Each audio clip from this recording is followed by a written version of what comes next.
Karanlık bir akşamüstü hüzünlü gezer olmuşum. Karanlık bir akşamüstü hüzünlü gezer olmuşum. Gözüm dağlar uzaklara, bir hayal rüya olmuşum. Gözüm dağlar uzaklara, bir hayal rüya olmuşum.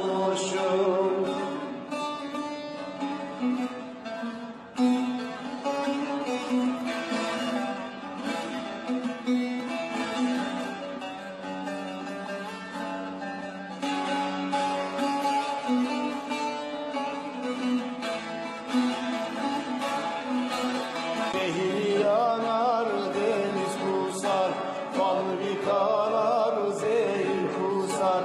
Bize benzemez buralar, kendine diyar olmuşum. Bize benzemez buralar, kendine diyar olmuşum.